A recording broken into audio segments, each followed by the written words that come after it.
Orang kita ni, ramai di kalangan kita jaga ibadah zahir, tapi dia tak jaga ibadah batin. Salah kita demikian. Kena jaga dua-dua serentak. Ibadah zahir pun kena jaga, ibadah batin pun kena jaga.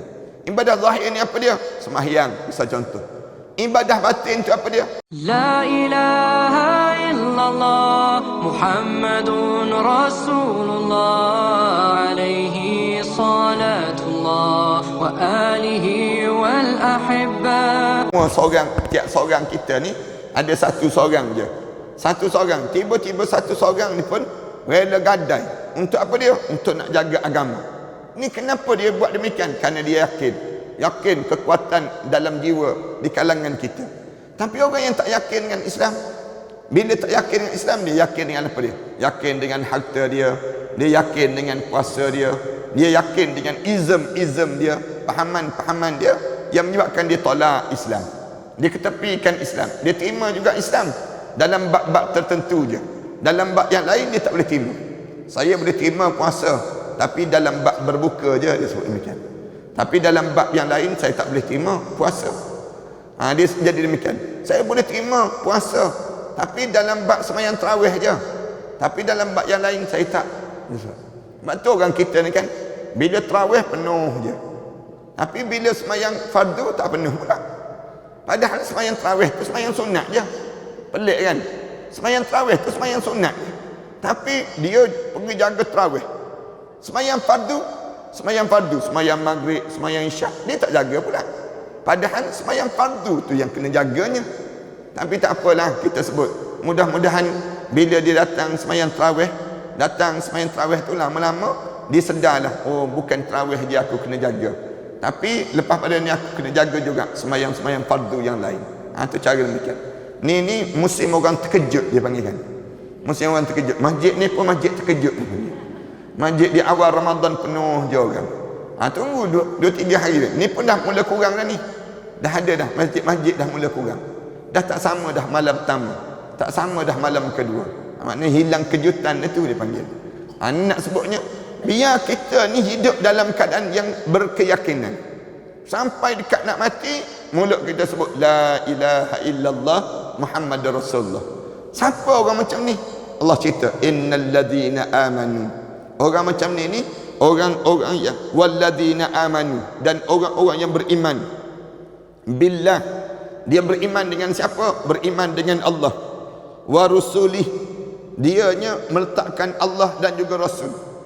Wawul atfi dipanggil. Kalau kita belajar maknanya, dia tak tinggalkan Rasul. Bukan dia pecahkan di antara Allah dan juga Rasul. Tidak.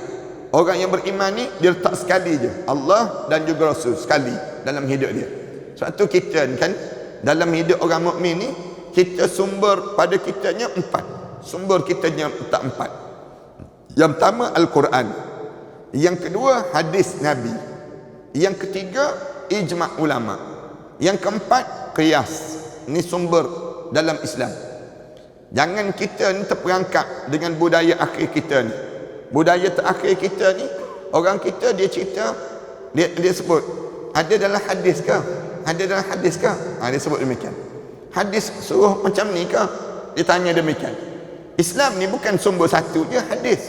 Dia kena sumber yang pertama kita ni apa dia? Al-Quran. Tanya dulu, ada dalam Al-Quran ke? Tu cara demikian.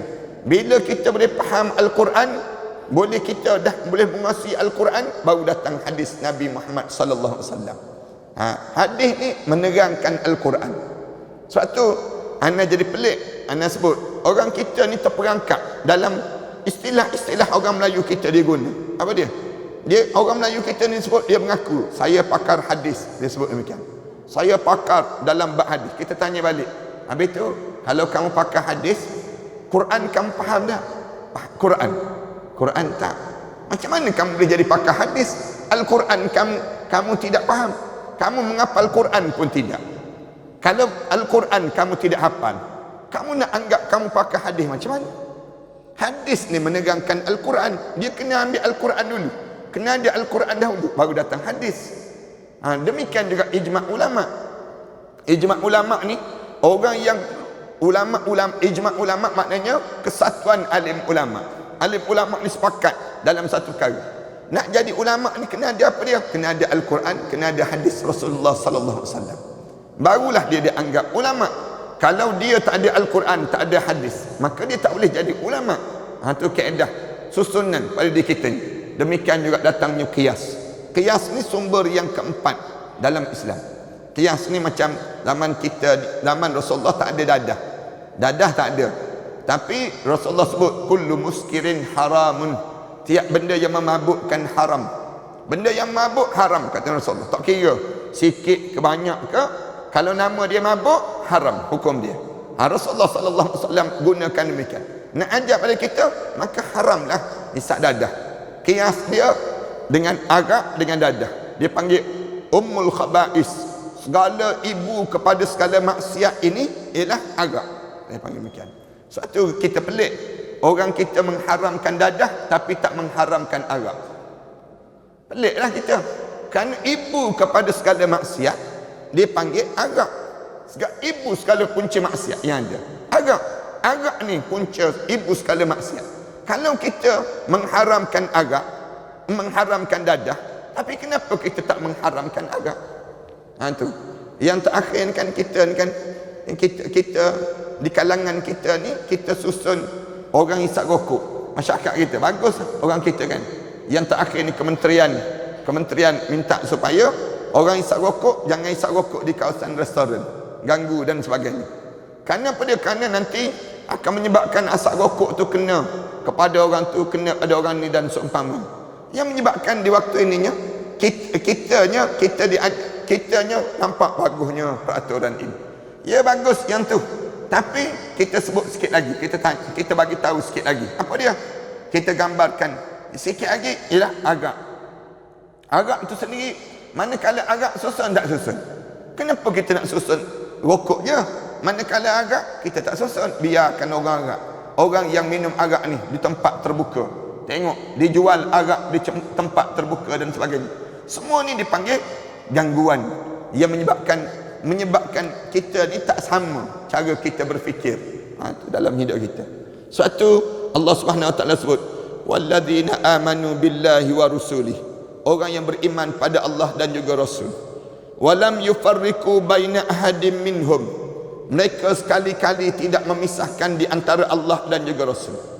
Cara hidup orang mukmin ni, mereka tidak letakkan Allah dan juga Rasul ini bezakan di antara mereka tersebut. Ulaika sawfa yu'tihim ujurahum. Bila kamu beriman pada Allah, kamu berkeyakinan pada Allah dan juga Rasul, Allah sebut, aku telah sediakan ganjaran untuk di kamu. Ganjaran apa dia? Sawfa yu'tihim ujurahum. Nescaya kami akan bagi ganjaran pada kamu, pahala-pahala yang banyak pada di kamu tersebut. Maknanya macam anak sebut tadi kan, para jemaah sekalian, kita ni tiga benda ni kita kena sentiasa ada. Akidah, ibadah dan juga akhlak. Ni kita ni serentak dia panggil. Tiga benda ni. Tiga perkara ni sentiasa bergerak. Akidah kita, keyakinan kita. Sebab tu Islam ni diajar pada kitanya supaya kita mengukur sepanjang masa. Yang kedua, ibadah. Ibadah dalam Islam ni dia ada dua ibadah. Satu ibadah zahir, satu lagi ibadah batin. Ibadah zahir dan juga ibadah batin. Orang kita ni ramai di kalangan kita jaga ibadah zahir, tapi dia tak jaga ibadah batin. Salah kita demikian. Kena jaga dua-dua serentak. Ibadah zahir pun kena jaga, ibadah batin pun kena jaga. Ibadah zahir ni apa dia? Sembahyang, misal contoh. Ibadah batin tu apa dia? Khusyuk. Itu ibadah batin pada diri kita. Ramai orang kita ni dia jaga solat. Dia jaga solat tapi dia tak jaga kekhusyukan dia. Rugi pada diri dia demikian. Orang kita Islam suruh bersedekah, tapi dalam masa yang sama jaga juga ibadah batin. Ibadah batin apa dia? Jangan riak. Jangan riak. Dalam kita bersedekah, kita berinfak, kita kena jaga ibadah batin kita ni. Jangan sampai peringkat kita ni jadi riak, nak nunjuk-nunjuk. Sama juga. Solat ni musim-musim kita solat ni kan. Bila kita solat, dapat saf pertama tu bagus dah, tapi pergi parking saf pertama tu salah. Kita parking kan, orang kita dihampar sejadah dia. Dihampar sejadah. Dia lari, tuan dia lari. Ni perangai. Lepas tu dia datang lewat. Bila orang datang, tengok dia tak ada kat depan. Orang pun pergi duduk. Dia pun tunjuk kuasa dia. Kau pergi belakang pergi. Dia tunjuk kuasa dia. Dia datang lewat. Nak sebut je gambaran, ni pun tak jaga ibadah. Nak suruh kita dengan Allah, tapi kita tak jaga hubungan kita dengan manusia. Apa silap di kalangan kita? Ramai orang kita ni, dia jaga ibadah zahir, ibadah batin tak jaga. Dalam Islam dia suruh kita ni buat ibadah batin pun tak apa dah. Dalam jiwa kita ni, kalau kita tak buat ibadah zahir pun, buatlah ibadah batin. Buat ibadah batin ni apa dia? Berbaik sangka dengan orang. Ni buat ibadah, dia panggil macam niat nak buat benda yang baik. Niat kita ni bangun pagi begini, ingat pagi Jumaat ni kita sebut nak pergi dengan kuliah lah, kita sebut kita niat nak pergi dengan kuliah tu, dah dapat pahala dah. Dapat pahala terus lah. Nak pergi dengan kuliah, kita pun bersiap. Kita kata pergi lewat-lewat lah, ustaz pun datang lewat, kita sebut. Kita sebut demikian. Dapat dosa ke dapat pahala? Di waktu tu Allah kosongkan dahulu. Kosong dahulu pada kita. Tapi kita kata dalam hati kita, tak apa, aku datang awal, ustaz datang lewat pun tak apa. Misal contoh, aku mesti datang dahulu kerana aku nak belajar. Misal contoh, di waktu tersebut kita dah dapat pahala. Allah dah tulis dah pahala untuk diri kita. Niat. Waktu Islam ni kaya dengan amalan batin dibandingkan dengan kaya dengan amalan zahir. Maknanya Islam ni dia nak suruh kita berniat je. Hari ni kita niat. Niat apa dia? Nak sediakan makanan untuk berbuka puasa. Kita niat je. Bangun pagi kita dah niat dah. Hari ni biarlah masak lempeng pun lempeng lah, kita sebut. Biarlah kita, maknanya kita niat awal-awal lagi. Nak kita, tapi sampai petang tak larat. Datang tak larat. Dapat ke pahala tadi? Dia dapat dah. Untuk Islam ni kaya dengan pahala amalan batin. Amalan batin tu menjadikan kita ni jadi mulia dalam hidup kita. Orang kita nak niat pun tak nak. Nak sebutnya kedekutnya dia. Kedekutnya kita ni nak niat pun tak nak. Allah dia sebut, kalau kamu ada amalan ini dalam hidup kamu, saufa yu'tihim ujurahum. Allah guna kalimah demikian. Sudah pasti aku akan bagi pada kamu ganjaran-ganjaran yang kamu inginkan, itu yang kami sediakan untuk diri kamu. Wa kana Allahu ghafurar rahima. Sesungguhnya Allah ni Maha Ghafur. Allah ni Maha mengampun, dan Rahimah. Allah ni Maha belah kasihan dengan hamba-hambanya. Allah cerita perangai aku ni, Allah Subhanahu Wa Taala sebut ada dua perangai aku. Ghafuran, aku ni memaafkan, aku mengampunkan. Kamu buat salah, kamu datang minta ampun dengan aku pun terima keampunan kamu tadi. Kemudian kamu buat lagi, kemudian kamu minta ampun lagi, aku terima keampunan kamu. Kamu buat salah lagi, kamu minta ampun lagi, aku maafkan keampunan kamu. Aku terima je keampunan kamu. Allah ni Ghafuran, katanya Allah, mengampun. Cuma yang ada pada kitanya jenis sombong. Kita ni jenis dua benda ni lah pada diri kita. Sombong dalam diri kita. Dah sombong, dah sombong, tak nak minta ampun. Yang kedua, tak nak bertaubat pada Allah. Dah sombong, kemudian tak nak taubat. Aku taubat apa? Aku tak pernah ada dosa. Yang menyebabkan perangai kita ni melekat begitu. Sombongnya dalam hidup kita demikian. Kemudian Allah SWT sebut Rahimah, belah kasihannya Allah kepada hamba-hamba. Ulama-ulama kata belah kasihan ni sehingga kan Allah jadikan syafaat. Allah jadikan syafaat kan. Syafaat untuk siapa? Untuk hamba-hamba dia. Kita baca dalam cerita syafaat ni kan, dalam bab syafaat kita cerita sampai di akhirat belah kasihannya Allah dengan hamba-hamba. Allah sebut kepada orang ahli syurga ni, bila ahli syurga masuk syurga, ahli neraka masuk neraka, sunyi dah pada mahsyar. Tak ada apa dah di pada mahsyar. Dah semua selesai dah. Allah tanya pada ahli syurga, ada tak kawan-kawan kamu dalam neraka tu yang dia ada pernah berbuat kebaikan sebesar 1 dinar kebaikan pada kamu? Lalu kamu pergi tengok orang dalam neraka tu, kalau ada kawan-kawan kamu yang dia berbuat kebaikan sebesar 1 dinar, kamu bagi syafaat pada dia, baru masuk dalam syurga lah, katanya Allah. Baru masuk dalam syurga. Ahli syurga ni pergi. Dalam hadis Rasulullah cerita kan, ahli syurga ni pergi tengok. Waktu mana tengok tu, ada ahli neraka ni tengok ahli syurga tu disebut terus. Aku disebut. Aku. Dia sebut pada kawan dia. Kamu kenal tak aku? Dulu aku ni ahli syurga ni tengok, aku tak kenal lah engkau, dia sebut. Aku tak kenal lah engkau ni. Tak, dulu aku pernah berbuat kebaikan pada kamu. Kamu pernah minta pinjam dengan aku 1 dinar. Dulu aku pernah berbuat baik pada kamu benda bernilai 1 dinar. Kamu ingat tak masa tu? Ahli syurga jawab, oh iyalah, aku pernah kenal engkau. Engkau pernah berbuat baik pada aku sekali. Engkau bagi sebiji kurma dulu kan. Waktu mana nak berbuka puasa tu. Waktu mana aku nak berbuka puasa, kamu bagi sebiji kurma. Misal contohnya, engkau lah. Iyalah aku. Lalu tarik orang tu masuk syurga. Orang ni Allah benarkan diberi syafaat. Nak sebutnya rahimahnya Allah, belah kasihannya Allah dengan hamba. Tarik masuk syurga. Dah masuk syurga, ahli syurga pun masuk. Dah masuk tu, Allah tanya pada ahli syurga, habis dah orang yang kamu nak bagi syafaat, yang kamu nak tarik dalam neraka tu, masuk dalam syurga ni? Katanya ahli syurga, dah habis dah ya Allah. Semua yang buat baik kami tarik masuk dalam syurga. Katanya ahli syurga ni dia sebut demikian.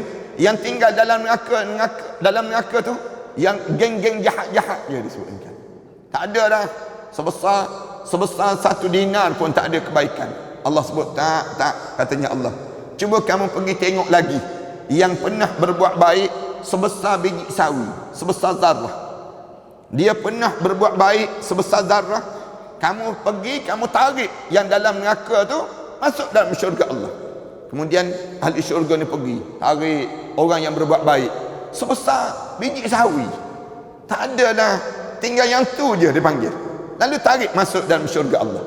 Bila masuk dalam syurga Allah Subhanahu Wa Taala, masuk dalam syurga tu, ditanya, ada lagi ke yang orang yang buat baik dalam neraka tersebut? Katanya ahli syurga, tak ada dah. Yang dalam neraka tu memang layak masuk dalam neraka dah. Sebesar biji sawi pun tak ada dah dia buat benda yang baik. Masuk semua yang buat baik ni masuk dalam syurga dah ya Allah. Allah sebut tak.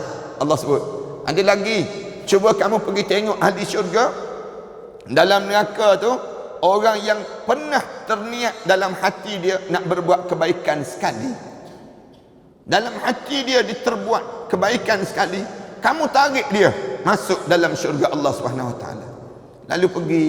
Lalu tarik orang yang ada niat. Sekali je ada niat, dalam hati dia tu nak buat baik, tarik juga. Sebab tu saya sebut, siapa yang berada dalam neraka tak boleh keluar-keluar, memang jahat sungguh. Memang jahat sungguh. Sampai dalam hati pun tak ada niat. Punca apa jadi jahat ni? Punca syirik pada Allah. Jangan syirik.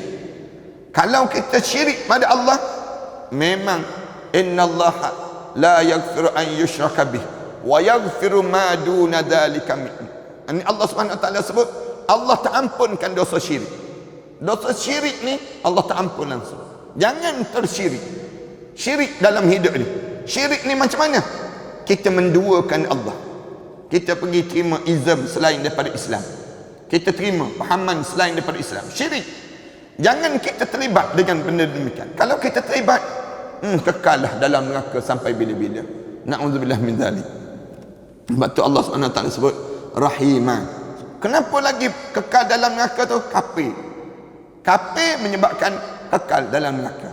Ada 2 kelompok ni lah ulama-ulama sebut yang menyebabkan kekal dalam neraka tu. Dalam neraka ni sama ada dia syirik ataupun dia kafir. Jangan tersilap langkah dalam hidup. Jangan terbuat benda yang syirik. Bila kita buat benda yang syirik, kekal dalam neraka sampai bila-bila. Pada diri kita demikian. Na'udzubillah min dzalik. Yas'aluka ahlul kitabi an tunazzila alaihim kitaban minas sama'. Lalu ayat yang seterusnya ni, ayat 153 ni, Allah mula cerita tentang dakwah. Dia panggil akhlak. Daripada 3 yang anda sebut tadi, kepada akhlak. Dalam hidup kita ni, kita kena ada dakwah. Cerita tentang mengenai sebarkan Islam. Kerja kita ni bagi tahu pada orang tentang Islam. Bila cerita dakwah, maka kita akan berhadapan dengan halangan. Halangan yang akan datang pada diri kita. Kita sebut je dakwah, kita menyeru orang kepada Islam, kita akan berhadapan dengan ujian. Tak ada orang yang terlibat dengan dakwah dia tak akan kena ujian. Bila dia melalui jalan dakwah, melalui jalan yang direntas oleh Nabi dan juga Rasul, kita akan melalui ujian-ujian. Ujian orang cemuh kita, ujian orang cela kita, ujian orang tak suka dengan kita. Ujian akan berlaku terus. Ini dakwah dipanggil. Para hadirin sekalian, ingat ke dakwah ni dihampar dengan permaidani merah je. Dakwah ni bukan dihampar dengan permaidani merah. Tapi dakwah ni semenjak zaman Nabi sampailah hari ini dilalui dengan penuh dengan onak-onak, ranjau-ranjau yang penuh berduri dalam perjalanan dakwah ini. Tak mudah dalam kita nak ajak orang kepada kebaikan. Yang para hadirin sekalian boleh tengok kita sendiri kan. Para hadirin sekalian, bila para hadirin sekalian balik ke rumah, mula cerita tentang ayat Quran ni pada keluarga kita. Kita balik, kita jumpa suami kita, kita pun buka. Bang, saya baru belajar tadi ni ayat ni macam ni, macam ni, macam ni. Suami pandang kita. Bila jadi ustazah pilihannya? Dia tanya. Dia mula dia disebut demikian. Kamu baru pergi belajar sekejap je, tiba-tiba nak mengajar dah. Kita pun dengar, tengok ujian. Ujian di kita. Kadang-kadang kita cerita pada keluarga kita kan, pada sepupu kita, pada adik-beradik kita tentang Islam. Mesti mereka masing-masing dalam keadaan macam muka cuak, dia panggil. Muka cuak dia pandang kita. Alah, dia ni nak belagak warok lah tu. Kita pun mula rasa tak selesa je terus. So, ni dakwah. Dakwah ni begitu dalam hidup kita. Bila kita sebut kita ni dalam hidup kita kena sebut tentang Islam. Tak boleh kita diam je. Islam ni bukan jenis agama yang jenis berhenti batu keras. Tak. Islam ni agama yang dalam keadaan tersebar. Dia mesti mengembang. Agama yang mengembang. Oleh kerana dia agama mengembang, maka dia kena cerita pada orang. Contoh pendakwah yang hebat atas muka bumi ini siapa? Nabi Muhammad sallallahu alaihi wasallam. Ini cerita, Allah cerita. Mereka bertanya kepada kamu di kalangan ahlul kitab, yas'aluka ahlul kitab an tunazzila alaihim kitaban minas sama. Mereka ahlul kitab ini tanya pada kamu, wahai Muhammad, mengapa tidak diturunkan Al-Quran ini daripada langit serentak sekaligus? Kenapa Al-Quran diturun munajjaman, dalam keadaan berperingkat-peringkat? Tak boleh ke Al-Quran ni turun kepada kamu Muhammad sebagaimana Nabi Musa dahulu, sebagaimana Nabi-Nabi sebelum daripada ni, semua sekali turun sekaligus? Tapi Al-Quran ni tak. Al-Quran ni turun sikit. Cuma diturun sekaligus bila? Dalam bulan Ramadan ni. Syahrul Ramadan alladhi unzila fihi al-Quran. Ini bulan Ramadan turun. Daripada mana? Daripada Lauh Mahfuz Allah. Daripada Allah kepada Lauh Mahfuz, disebut demikian. Daripada Arash Allah, disebutnya demikian.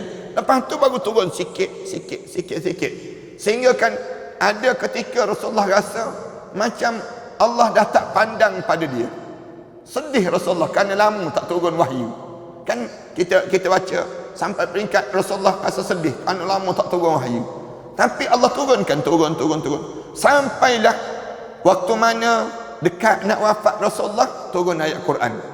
Al-yawma nakhtimu ala afwahihim wa tukallimuna al-yawma akmaltu lakum dinakum wa atmamtu alaikum ni'mati wa raditu lakumul Islam madina. Bila turun ayat tu hari ini telah sempurnalah agama untuk kamu. Al-yawma akmaltu lakum dinakum, agama, way of life, cara hidup kamu yang bila turun ayat ni sempurnalah. Sahabat-sahabat gembira terus. Oh, alhamdulillah, dah sempurna dah Al-Quran. Masing-masing gembira. Abu Bakar As-Siddiq sedih. Abu Bakar sedih. Kenapa sedih ni? Orang tanya, kenapa pelik kamu Abu Bakar? Abu Bakar kata, aku suka dengan ayat ni, tapi aku boleh faham menunjukkan Rasulullah akan wafat tak lama lagi. Katanya Abu Bakar. Baru sahabat-sahabat perasan, oh gitu ya. Baru nampak Abu Bakar, dia nampak di sebalik ayat tersebut. Tapi sahabat-sahabat dia nampak zahir tersebut. Ayat tu bila turun maknanya sempurna dah agama kita. Bila nak sebutnya sukanya mereka. Selang tak lama lepas tu Rasulullah wafat. Dipanggil ayat yang turun ini sendiri. Tapi waktu zaman Rasulullah turun sikit. Ahli kitab ni dia kata, pelik kamu Muhammad. Tak boleh ke minta dengan Tuhan kamu tu yang disebut dengan Quran tu turun sekaligus pada kamu. Lalu Rasulullah sedih. Bila turun ayat ni, Allah Subhanahu Wa Taala cerita, faqad sa'alu Musa akbar min dzalik. Perangai ahli kitab ni sejak zaman Nabi Musa lagi, dia tanya soalan pelik-pelik lebih teruk daripada yang kamu kena Muhammad. Allah cerita demikian. Maknanya dalam kita berdakwah ni jangan kita rasa berat. Sebenarnya sebelum daripada ni jauh lebih berat daripada kita. Kita ni ringan je. Bila kita kena ejek, orang caci kita, orang maki kita, orang buat macam-macam gaya untuk diri kita, sikit je kita sebut. Sikit je. Orang lain sebelum daripada ni teruk lagi. Sebab tu Rasulullah sallallahu alaihi wasallam kan, bila orang buat khianat pada Rasulullah, buat macam-macam gaya pada Rasulullah sebut terus, rahimallahu Musa faqad udhiya akbar min dzalik fasabara. Rasulullah sallallahu alaihi wasallam sebut, mudah-mudahan Allah rahmatilah Nabi Musa alaihissalam. Rasulullah sebut demikian. Dia kena ujian lebih teruk daripada aku, tapi dia boleh sabar dengan ujian yang dia lalui tersebut. Ni cara Rasulullah sallallahu alaihi wasallam sebutkan. Rasulullah kata, aku tengok Nabi Musa alaihissalam tu jauh lebih hebat. Ni Allah cerita ni. Bagaimana Nabi Musa alaihissalam kena soalan macam mana? Mereka minta supaya Musa, dia kata, kami boleh taat pada perintah Allah ni, kami boleh ikut yang kamu bawa tu, dengan syarat kamu ambil Allah tu letak sedepuk depan kita di sini. Letak biar nampak sebiji depan kita. Arinallahu jahrah. Tunjuk Tuhan tu biar jelas-jelas depan mata. Baru kita boleh sujud. Baru kita boleh taat. Kalau kita tak nampak Tuhan depan mata kita, takkan kita nak ikut Tuhan yang tak nampak? Dia sebut demikian. Tengok cara guna logik akal di kalangan mereka tersebut. Kemudian Allah jawab apa dia? Fa'aqadathumus sa'iqatu bizulmihim. Orang macam tu Allah sambar petir pada mereka semua. Oleh kerana mereka ni nampak macam degil kan? Degil sangat. Nabi Musa tak boleh nak buat apa dah. Angkat tangan doa. Ya Allah, macam manalah aku nak buat dengan orang degil-degil ni. Allah jadikan mereka tu disambar petir. Bila kena sambar petir tu, ni ahlul kitab ni, ahlul kitab. Bukannya orang yang biasa-biasa. Maksudnya orang yang ikut follower Nabi Musa, senang kita. Bukannya orang-orang biasa tak. Tapi memang rapat dengan Nabi Musa. Tapi perangai nak sebutnya, walaupun dia dekat dengan Nabi Musa, tapi dianya timbul tashkik, timbulkan keraguan. Timbul keraguan ni menyebabkan orang lain pun jadi ragu juga, kerana mereka ni timbulkan keraguan. Yang menyebabkan di waktu ini turun apa dia? Allah sambar petir mereka. Sambar petir pada mereka semua. Mati bergelimpangan.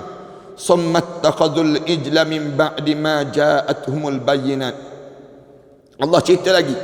Lepas itu datang pada mereka-nya bukti-bukti yang nyata.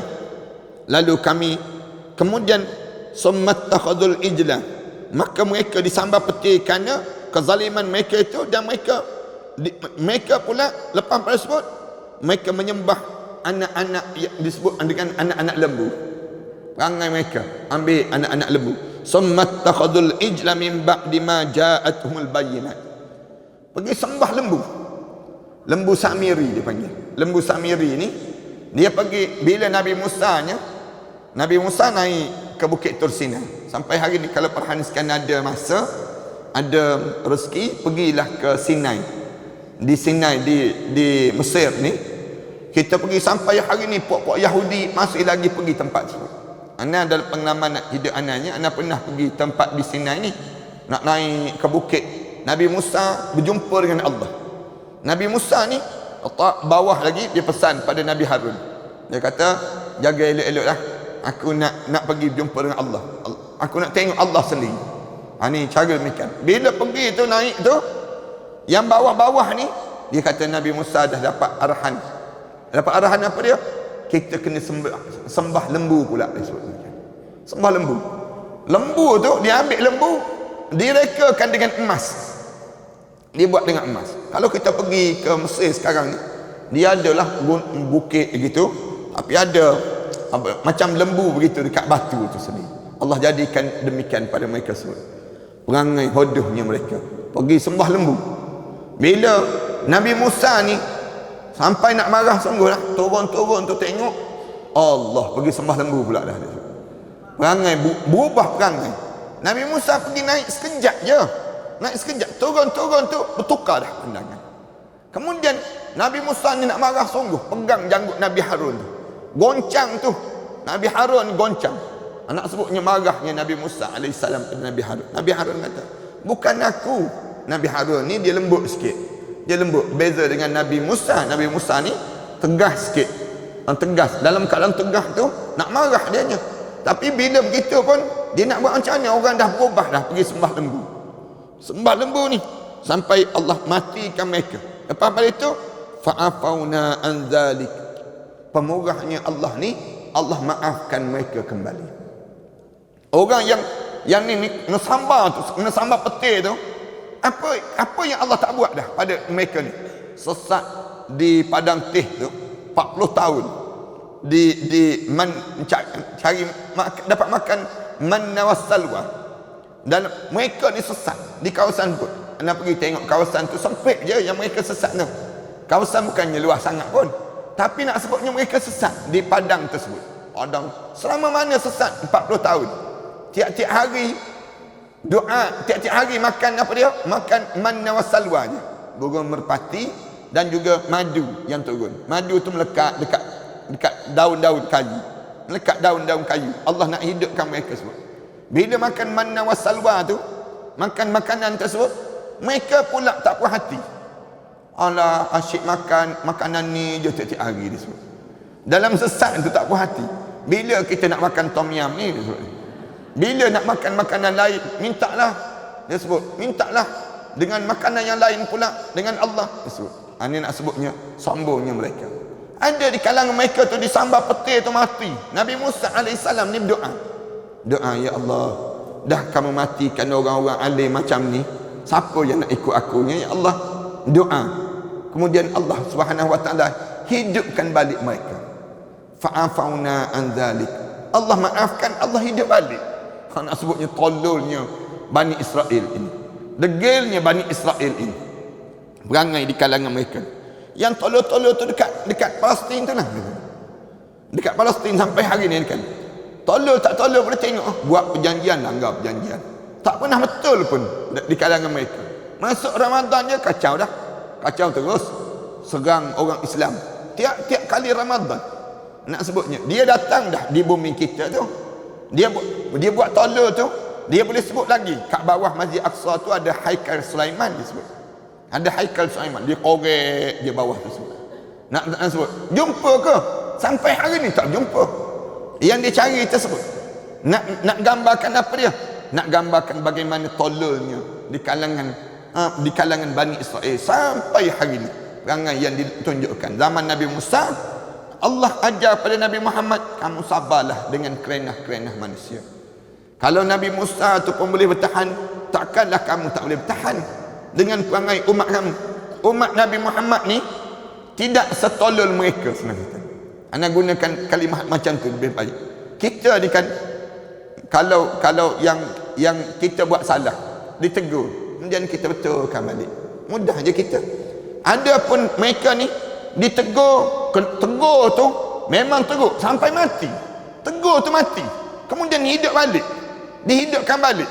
Lepas itu tolol balik, lawan balik. Ini perangai di kalangan mereka sebut. Wa ataina Musa sultanan mubina. Allah cerita, akhirnya kami bagi pada Nabi Musa itu satu kekuasaan yang jelas-jelas, yang nyata, yang dikurniakan oleh Allah kepada Nabi Musa. Bagaimana Allah jadikan pada Nabi Musa ni? Warfa'na fawqahumut tur. InsyaAllah kita sambung pada akan datang nanti lah. InsyaAllah kita sambung lepas raya nanti, kita sambung terhadap tajuk yang kita bincangkan ini insyaAllah. sallallahu ala Muhammad wa ala alihi wa sahbihi wasallam. Walhamdulillahirabbil alamin. Jemaah sekalian, ana sebut pada pengajian yang sudahnya ialah ana membangunkan pada sekolah tahfiz inilah. Sekolah tahfiz ana ni nak ambil kesempatan Ramadan ni, jemaah-jemaah untuk pakat-pakat tolong bantulah dalam bulan Ramadan ni, di mana sekolah tahfiz ana ni ada lebih kurang 5 buah sekolah tahfiz yang nak bangunkan, dan cadang nak buka satu lagi di ada jemaah yang bagi tanah di Terengganu, insya-Allah. Terengganu tu ada satu lagi.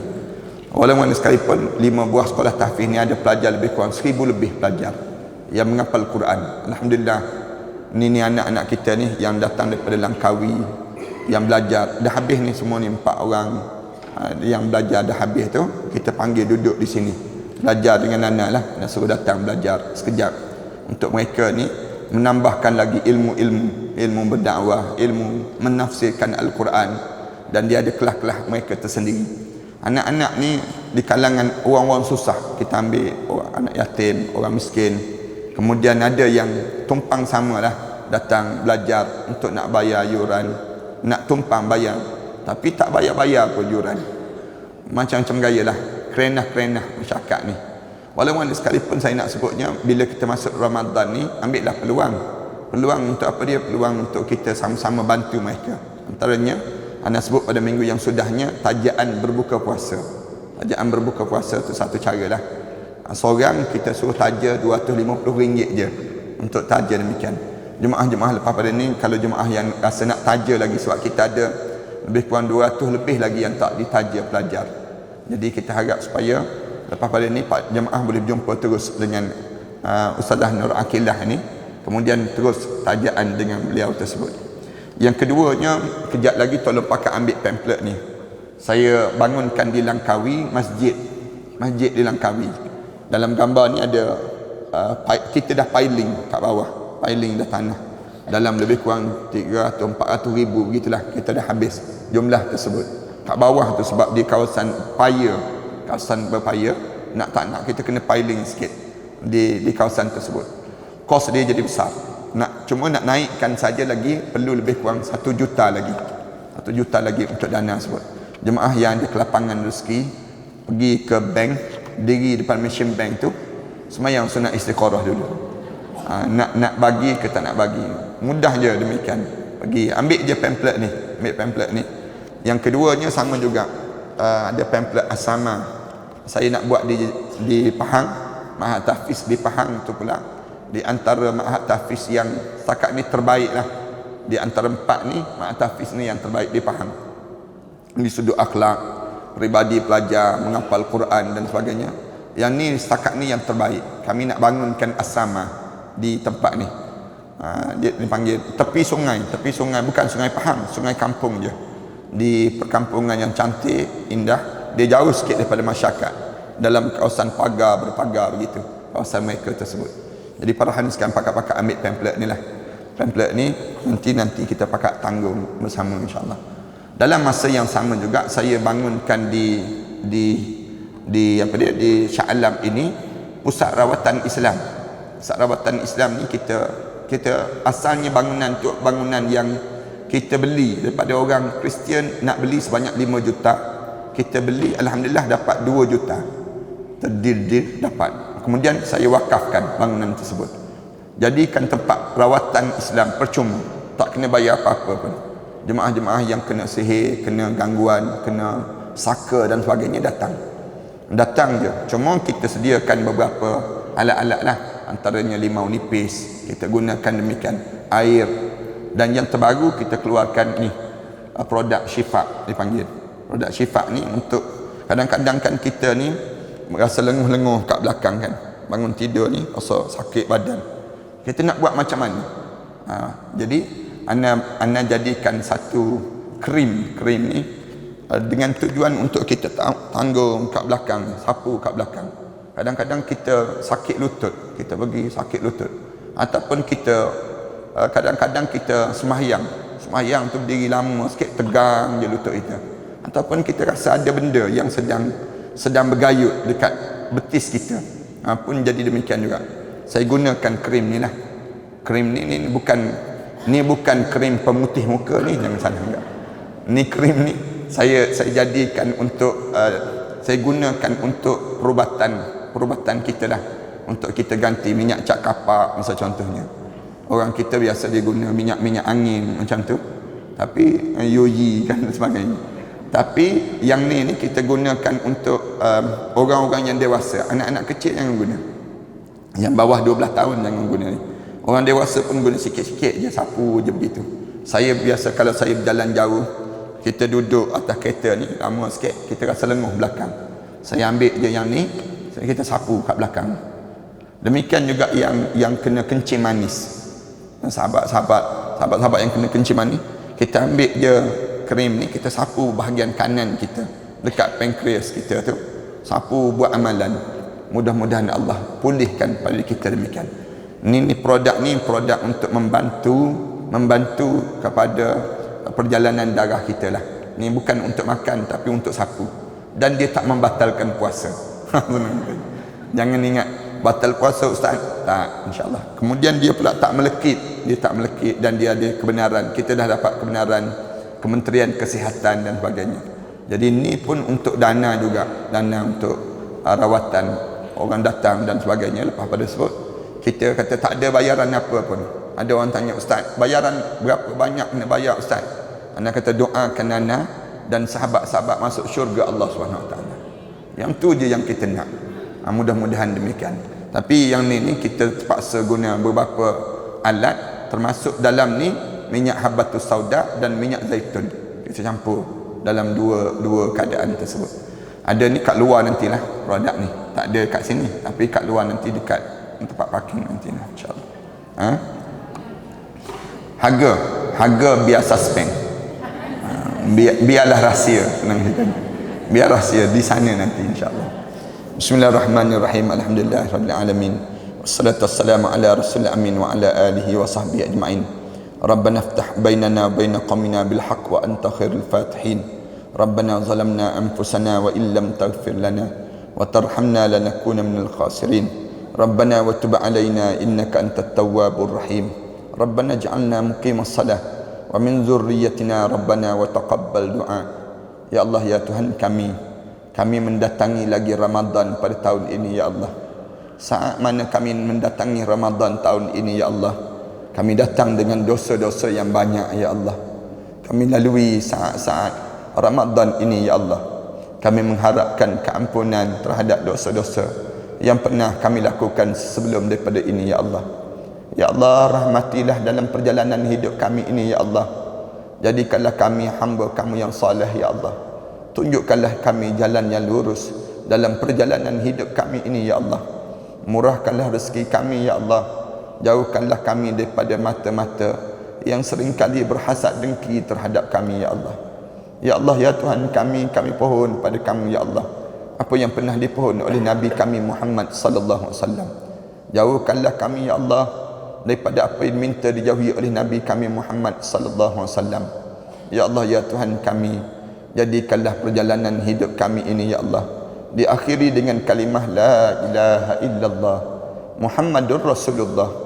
Di saat mana terbujur kaku jenazah kami nanti ya Allah, kamu ampunkanlah dosa kami ya Allah. Saat mana dimandikan jenazah kami nanti ya Allah, kamu gugurkanlah dosa kami dengan guguran air yang merinjis badan kami itu ya Allah.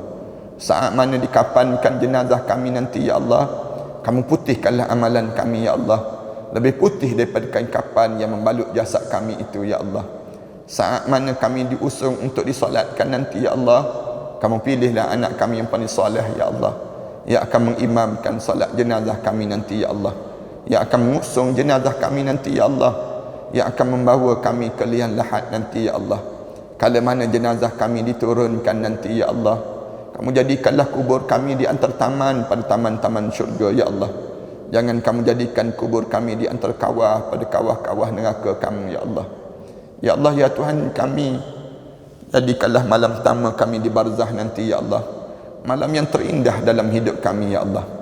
Kala mana kami berada di malam-malam yang demikian nanti ya Allah, ketemukanlah kami dengan arwah ayah kami ya Allah, arwah datuk nenek moyang kami ya Allah, arwah-arwah guru kami ya Allah, arwah sahabat-sahabat kami yang telah meninggal dunia sebelum daripada kami di Illiyin ya Allah.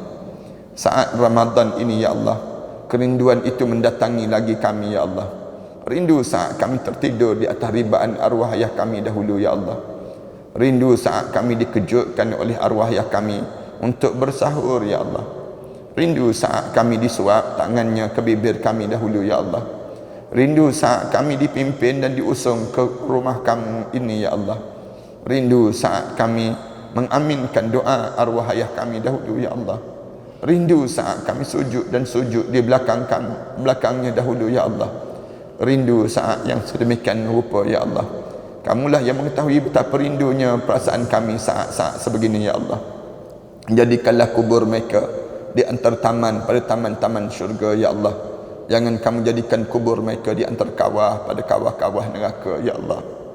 Ya Allah ya Tuhan kami, ampunkanlah dosa kami terhadap kedua ibu bapa kami ya Allah. Khususnya dosa kami terhadap ibu kami ya Allah. Seketika dahulu ya Allah kami mengakui kami pernah bercakap kasar di hadapan ibu kami ya Allah.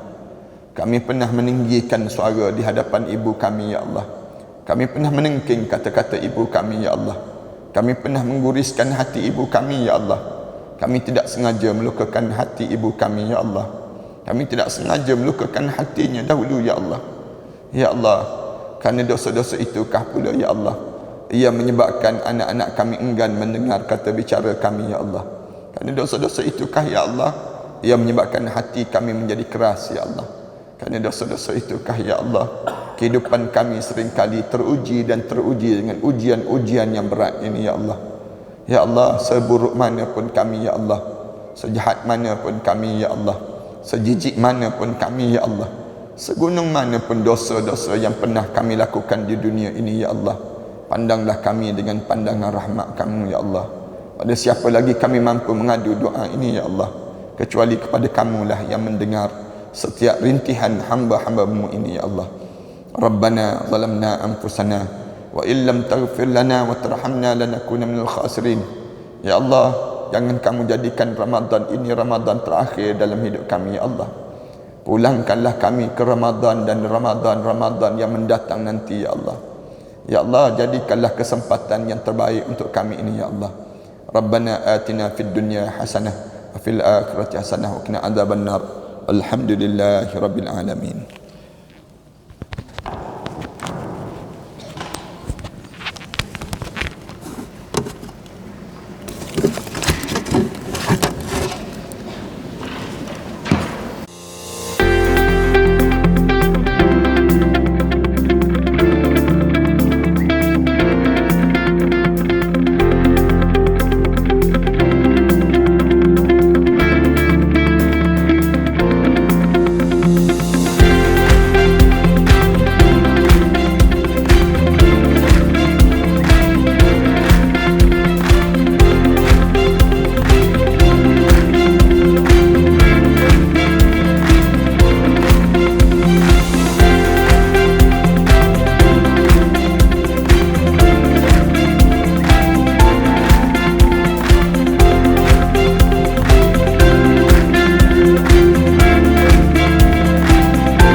لا إله إلا الله محمد رسول الله عليه صلاة الله وآله والأحبة.